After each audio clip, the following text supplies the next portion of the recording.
호남지방은 전라북도와 전라남도를 일컫는데 호남지방을 구분하는 것은 무엇일까? 어느 호수 남쪽 지역이라는 뜻으로 해석되며 여러 가지 설이 있으나 그 호수가 황등호수인 황등저수지이다. 황등저수지는 상시제, 귀교제, 요교제 등 명칭이 여러 가지이다. 황등저수지에 관련된 고문서를 살펴보면 문헌비고에서는 익산제서 25리, 목민심서에서는 익산전주지간 황등제라고 여러 문서에서 위치를 설명하고 있으며 고산자 김정후의 대동여지도에는 위치를 정확히 표시하였다. 이 밖에 익산군 읍지와 1896년에 일본인들이 비밀리에 제작한 군사 비도, 1914년 행정구역을 개편할 때의 지도에도 표기되고 있다. 17세기 실학자 반계 유형원은 노령 이북은 오래도록 흉년이 없으니 곧 나라에 있어서 또한 크게 만세의 이익이 된다. 나라의 조세는 호남에서 거반이 나오니 라고 반계수록에서 주장하였다. 노령은 전라북도와 전라남도를 가르는 곳인 정읍시 이밤산과 방장산 사이를 말하는데, 즉 정읍, 부안, 김제, 익산 지역의 드넓은 평야에서 나라의 세금 절반을 부담한다는 주장이다. 또 익산의 황등저수지와 김제의 벽골제, 정읍의 둘째는 조선의 3대 호수가 있으므로 나라의 곡창인 호남평야의 넓은 틀에 농업용수가 공급됨에 따라 농업이 발달하였음을 반증한다. 김제의 벽골제는 백제시대인 서기 330년에 저수지를 만들어 오늘에 이르고 있으며 벽골제 스토리를 바탕으로 진행되는 김제시의 벽골제전은 전국에서 제일 가는 축제로 손꼽히고 있다. 그에 반하여 잘 알려지지 않은 황등저수지 존재의 사실과 또 근대의 황등저수지로 인한 조상들의 기쁨과 슬픔을 살펴보기로 한다. 황등저수지의 제당은 익산시 신용동 도치산과 익산시 황등면, 황등리, 황등산을 잇는 제방으로 그 길이는 1300m이며 현재는 국도 23호선의 일부이기도 하다. 유역은 익산시 금마면 미륵산에서 시작된다. 그 유역은 68평방킬로미터, 즉 6800헥타이다. 황등저수지의 축조 연대는 정확한 기록이 없어 관련 학계에서는 그 시기를 백제시대 중엽으로만 추측하고 있다. 이 내용은 240여 년 전인 1780년 정조 4년 6월에 황등저수지를 보수하고 화주승, 즉 어느 사찰의 재물을 담당하는 직원이라는 스님이 세운 비석의 내용인데, 당시 보수 비용을 충당한 분들의 은덕을 기리기 위하여 이름을 적었다. 동그라미 부분은 세월이 흘러 글씨가 마모되어 식별되지 않는 부분이다. 이렇듯 현재는 흔적 없이 사라진 황등저수지를 알아본다.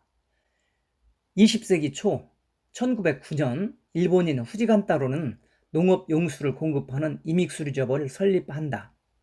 조합장은 역시 일본인 후지간타로였다. 1908년 수리조합 설립 신청 당시에는 함열군, 인피군, 익산군의 농지에 농업용수를 공급하려고 3군 수리조합으로 대한제국 탁지부에 수리조합 설립 허가 신청을 하였으나 함열군 구역을 제외하고 인피군과 익산군 지역을 관할하는 임익수리조합으로 탁지부 설립 인가를 받는다. 임익이라는 명칭은 인피군과 익산군의 머리 글자 하나씩 따서 임익수리조합이라고 하게 되었다. 조합의 사무소는 익산시 황등면 황등리 349의 3번지로 현재 한국농어촌공사 익산지사 황등지소 사무실이다. 그리고 조선의 3대 호수였던 황등저수지는 그동안 관리 소홀로 작은 방죽으로 변해버린 이 황등저수지를 증축하여 임익수리조합의 주 수원공으로 활용할 계획을 세운다. 1911년 임익수리조합에서 황등저수지를 증축 완공한다. 그때 황등저수지의 증축 비용은 38만 7천 원이었다. 황등저수지의 수면은 익산시의 신영동, 영등동, 어양동, 정족동, 임상동, 월성동과 황등면의 황등리와 율촌리, 삼기면의 용현리와 간촌리까지 넓게 펼쳐져 있었다. 그 저수지 면적은 1021헥타르이며 1900만 톤의 물을 저장할 수 있었다. 현재 익산시권 내 존재하는 저수지 중 이만한 크기의 저수지는 없다. 이 물로 저수지에서 약 10km 떨어진 국도 26호인 전주 군산간 도로까지 농업용수를 공급하였는데 그 논의 전체 면적은 3,315헥타르였다. 황등 저수지에 부족한 물을 보충하기 위해서 1911년도에 완주 삼리에서 이곳까지 수로를 팠습니다. 근데 이곳은 산이라서 터널로 뚫었습니다. 그래서 신흥동에서 어양동까지 딱 틀렸다고 해서 터질목이라고 부르고 있습니다. 이 터널의 명칭은 용지터널이라고 하며 공사 기간은 15개월이었고 1911년 5월 말일에 준공하였다. 황등저수지는 드럽게 호수가 형성되는 관계로 골짜기 깊숙이 만을 형성하는 곳이 수없이 많이 존재하였다. 지역민들은 그 들쑥날쑥한 만을 나룻배를 이용하여 건너편 마을과 시장을 왕래하였다. 제가 어렸을 때 어머님이 말씀하시기를 고모님이 시집을 가실 때 그 쇠꽃돌이라는 데가 있어요. 거기에서 배를 타고 시집을 가셨답니다. 또 황등저수지는 수상 비행장으로도 활용되었다. 삼선 김병수 선생이 설립하여 운영하던 광이여숙 학생들과 이리 부인의 회원들은 익산역에서 황등역까지 기차를 타고 와서 수상 비행기를 견학하였다. 당시 황등저수지는 이리 익산 지역은 물론이고 전국적인 명성지였다. 학생들의 소풍 장소로도 첫 손가락을 꼽았고 또 유람선을 이용하여 지역민들의 뱃놀이가 유명하였다. 황등에 있는 시장을 보러 이제 이 배를 타고 건너왔다가 또 건너가고 그 와중에 이제 올 때도 전복이 되고 이제 갈 때도 전복이 되고 발에 불거나 좀 무슨 이상한 무엇이 있을 때는 해갖고 하루 저녁에 제사가 12명도 되고 8명도 되고 5명도 되고 그런. 1915년은 일본이 조선을 강점한 6주년이다. 조선 총독부로서는 조선을 강점한 후의 조선의 발전상을 조선은 물론 일본까지 대대적으로 선전해야만 했다. 이때 바다와 같이 드넓은 저수지에 물이 만수되어 출렁이는 황등 저수지가 일본인들은 선전용으로 안성맞춤이었다. 이로 인하여 조선 총독부에서는 후지간따로 조합장을 조선의 수리왕이라는 별칭을 붙여주기도 하였다.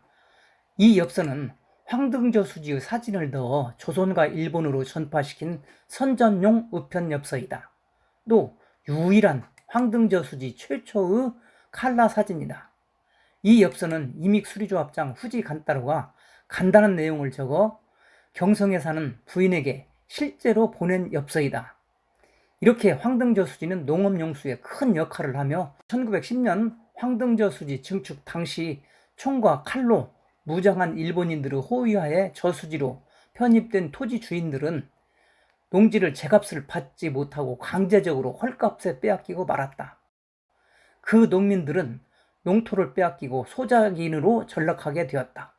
우리 할아버지께서 대체 저수지를 1936년도에 요교대를 철거하고 농경지를 확보했기 때문에 요로에 건의해서 이루어진 것이라 해서 주민들께서 일반으로 거치를 해가지고 천덕비를 만든 비석입니다.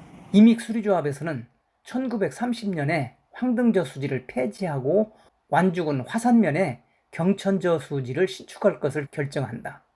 저수지 신축공사는 과거나 현재나 많은 수몰 이주민의 애로와 희생이 뒤따른다. 경천저수지도 마찬가지였다. 이렇게 같은 마을에 살던 사람들은 뿔뿔이 흩어지고 말았다. 그 이주민은 익산시 황등면의 신기촌, 월성동의 신화, 내화, 외화마을, 임상동의 동사마을, 삼기면의 활다리인 궁교마을 등 여러 곳에 자리를 잡았다.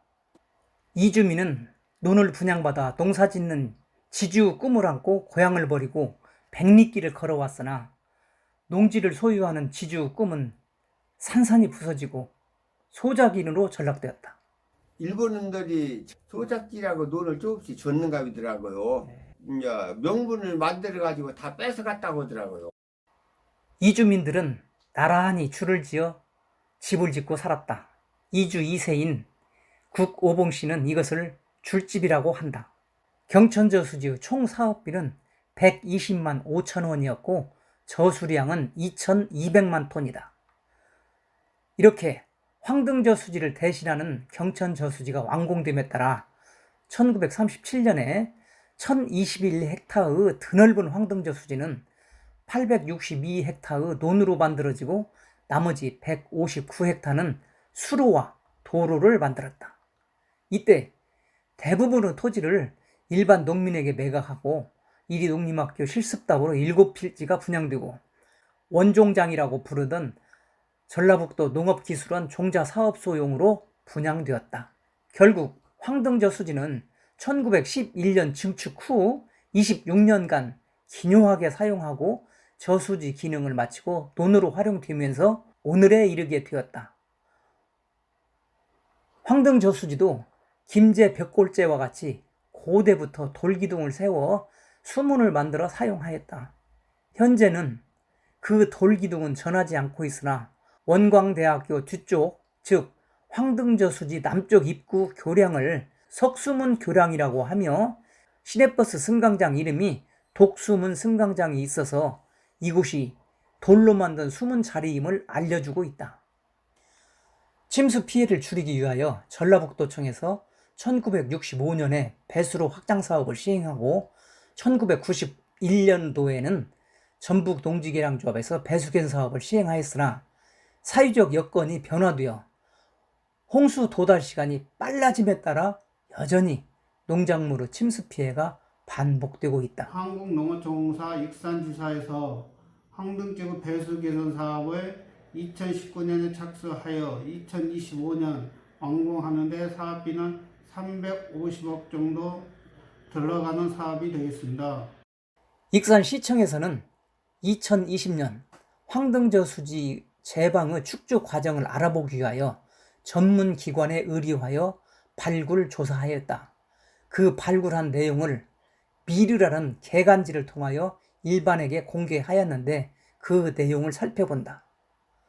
황등저수지 제방을 발굴 조사하여 얻은 내용은 과거 제방의 흙을 쌓은 형태를 1차 공정과 2차 공정으로 구분하고 2차 공정의 윗부분의 성토 시기를 일제강점기, 즉 1911년 증축할 때 이루어진 것으로 추정하였다.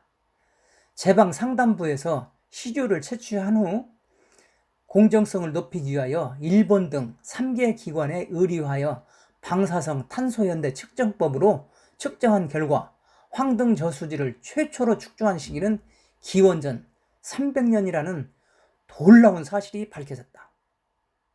이것은 우리나라에서 가장 오래된 저수지인 김제시의 벽골제보다 600년 내지 700여 년 앞서는 시기이다.